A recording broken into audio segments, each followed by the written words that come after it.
There will be spoilers ahead for Toy Story, Toy Story 2, A Bug's Life, Forrest Gump, and Star Wars The Original Trilogy. Hey there, my name's Bryce, and I'll be your tour guide through Toy Story 2, showing you every Easter egg and Pixar connection in this film. During the opening titles, above the Walt Disney Pictures Presents, you can see a Luxo Lamp constellation, a reference to the lamp from the 1986 Pixar short Luxo Jr. This is also the same lamp used in the Pixar intro. This planet in Sector 4 of the Gamma Quadrant looks oddly familiar. That's because this planet is actually a retextured version of the dried up stream from A Bug's Life. When Buzz lands on the surface of this planet, we see a POV through his helmet, and once again, we hear the Darth Vader breathing sound effect. In the first Toy Story, they cut away when Sid blows up Combat Carl. Instead of seeing the explosion, we just see pieces of Combat Carl fly up at Woody and the other toys. This is because of the limited technology of the time. So 4 years and better computers later, the beginning of Toy Story 2 has a beautifully overindulgent amount of explosions. The surveillance robot that comes out of a rock is a reference to the Gatekeeper droid of Jabba's palace from Star Wars Return of the Jedi. The laser blast used to take that robot out of existence had the same sound effect as the laser blast we hear in, you guessed it, Star Tours. You can also hear the lightsaber sound effect when Buzz moves his hand through the hologram of Zurg's battery. When Buzz walks across the floating planks to get to the battery, each step he takes plays a note from also Sprach's Zarathustra, the theme of Stanley Kubrick's sci-fi classic 2001: A Space Odyssey. There's a Bug's Life picture on the calendar behind Rex and Buzz while they're playing the video game. After Woody falls off the dresser, Buzz rushes over to him by swinging on Andy's red Luxo lamp. During Mrs. Potato Head's reveal, she can be seen reading a picture book of A Bug's Life. The screenshot used in the book looks like it's from the scene where Flik departs from the ant colony. Hey, look at that! A commercial for Al's Toy Barn. We first saw an Al's Toy Barn commercial in Toy Story right before Buzz had an existential crisis about him discovering that he was a toy. This Toy Story 2 Al's Toy Barn commercial shows a picture of the Luxo ball from the short film Luxo Jr. And I'm gonna be very honest with you, this is not going to be the last time we see that ball during this film. You know what? Let's get a Luxo ball counter going. Okay, that's too much. Okay, there we go. Al's Toy Barn is located on West Cutting Boulevard. West Cutting Boulevard used to be the street where Pixar Animation Studios was located up until the year 2000. In Woody's nightmare, he falls into a deck of cards made up of the Ace of Spades. The Ace of Spades can be known to represent a thing called death. As Wheezy is tragically getting taken to the garage sale, you can see Andy's Mickey Mouse watch from the first Toy Story right here. Woody hops on Buster to save Wheezy, and there's the Luxo ball again. That's 2. Oh wow, is that Steve Jobs on the dollar bill? No, not that one. That one. There we go. So why exactly does Steve Jobs appear on the dollar bill at the garage sale? Well, in 1986, Steve Jobs acquired Pixar when it was just known as the computer graphics division of Lucasfilm. He renamed it Pixar and remained as its majority shareholder until the year 2006. Al starts acting like a trash dumpster of a person and steals Woody, so Buzz chases after him. Oh, I just noticed Andy's mailbox has Davis written on it. Anyway, on Al's license plate, he has the stickers for November 1999, the month and year Toy Story 2 was released. Buzz falls off the car and watches Al escape with Woody, which is a bummer. But luckily for us, we can see Mrs. Davis's license plate with A113 on it. A113 is the number of the classroom Pixar animator studied at while attending the California Institute of the Arts. Buzz and the other toys try to find that one commercial for Al's Toy Barn. When they're channel surfing, you can briefly see the original Pixar shorts Tin Toy Knick-Knack Luxo Jr. with Luxo Ball included, and Red Stream, as well as the original Pixar logo. And look at that! Another Luxo ball. When leaving for the toy store, Buzz says farewell using the Vulcan Salute from Star Trek. Oh no, it looks like Andy's neighbor got their toy plane stuck in the gutter.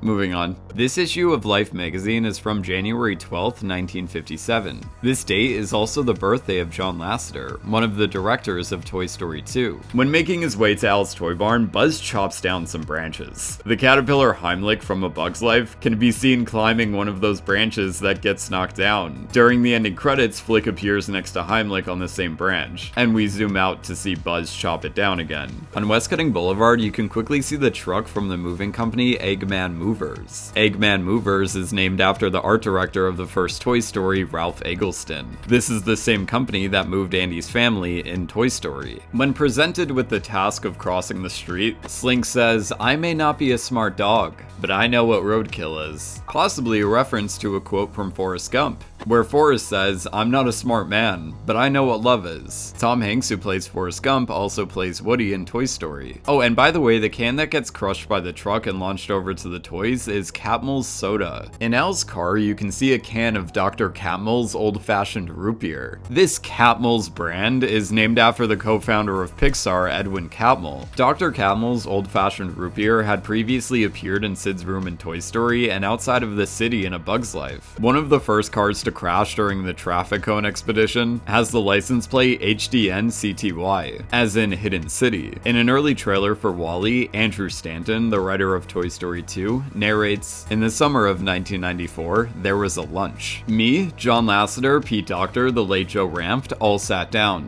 Toy Story was almost complete, and we thought, well geez, if we're gonna make another movie, we gotta get started now. So at that lunch, we knocked around a bunch of ideas that eventually became A Bug's Life, Monsters Incorporated, Finding Nemo. The last one we talked about that day was the story about a robot named WALL-E. This incredibly productive brainstorming lunch was at Hidden City Cafe in Point Richmond, California, right down the street from what was Pixar Animation Studios. The truck that spins out and loses a big cylinder that almost flattens Mr. Potato Head is from the company Kartoffel Pfannkuch. When translated from German to English, it reads potato pancake. When Woody gets repaired to mint condition, the man repairing him isn't just some guy.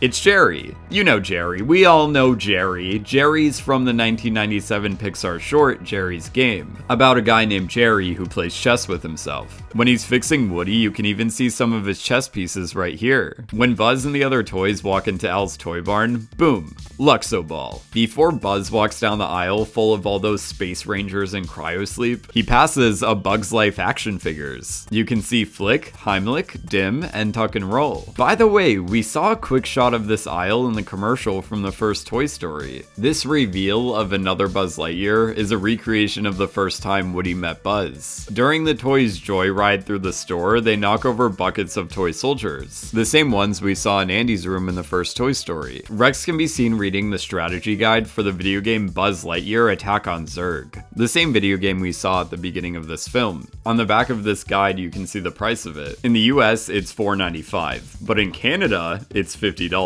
Which is slightly more expensive. At one point, Rex tries catching up to the vehicle, and we get to see this shot of him chasing after the car through the side mirror. This shot mirrors this other shot from Jurrasic Park of the dinosaur chasing the Jeep. The other Buzz says code 6404.5 states all Space Rangers are to be in hypersleep until awakened by authorized personnel. California Labor Code section 6404.5 ensures no employers permit smoking indoors. The Rock'em Sock'em robots are voiced by two directors of the film, John Lasseter and Lee Unkrich. Al leaves his store and you can see this box overflowing with Luxo balls. Zurg's box says printed in Point Richmond, as in Point Richmond, California, where Pixar Animation Studios used to be located. During Jessie's flashback, her owner takes her to a hill that has the same tree as the one from A Bug's Life. I'm just gonna put this out there. The girl from Jessie's flashback is wearing a bigger version of Jessie's hat. That may be obvious, but Andy's wearing the same hat throughout these films. This could imply that Andy's mom, also known as Mrs. Davis, is the previous owner of Jessie. Mrs. Davis got rid of Jessie, but probably didn't get rid of the hat. Oh, and before I forget, Andy's wearing a Triple R Ranch shirt. This shirt is also worn by the characters from the 1950s Disney TV show The Adventures of Spin and Marty. Zurg telling Buzz he's his father is a big reference to the moment where Darth Vader reveals to Luke Skywalker that he's his father in Star Wars Empire Strikes Back. And speaking of elevators, in the elevator with Al, if you listen closely, you can hear an elevator music version of the theme to A Bug's Life. If you want to compare it for yourself, the part of the song they're using is towards the end of Flik Leaves. Buzz and the rest of the toys steal the Pizza Planet delivery truck. The last time we saw this puppy was next to the trailer home in A Bug's Life, but the first place we ever saw it was at the Dynaco gas station in Toy Story. Inside the truck, you can see the Chinese food container from A Bug's Life, a manual revealing the year and model of the car, and of course the alien toys from Pizza Planet. On the back of this 1978 gyoza, you can see the license plate RES 1536, named after the original resolution of Toy Story being rendered at 1536 by 922 pixels. When the toys first arrive at the airport, the person on the PA system announces that the white zone is for immediate loading and unloading, no parking, and Rex says they can't park there because it's a white zone. This is clearly a reference to the 1980 comedy Airplane. The announcer in that movie announces the red zone is for immediate loading and unloading of passengers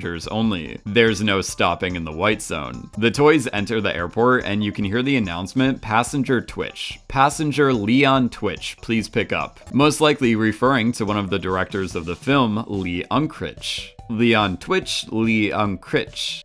I can hear it. Also, I just noticed that there's two kids over here playing a game of patty cake. A game that ends with the boy smacking the girl across the face and then immediately hiding. When Prospector gets put in the pocket of the girl's backpack, the woman over the PA announces Atlantic Flight A113 from Point Richmond is now arriving at Gate 3. Another mention of A113 as well as Pixar's original home of Richmond, California. I've also heard that this airline might be Lasseter, as in John Lasseter. But it's pretty hard to hear this announcement. When Andy returns from cowboy camp, you can see a Luxo ball right here. Whoa, those are all the Easter eggs I have for you today.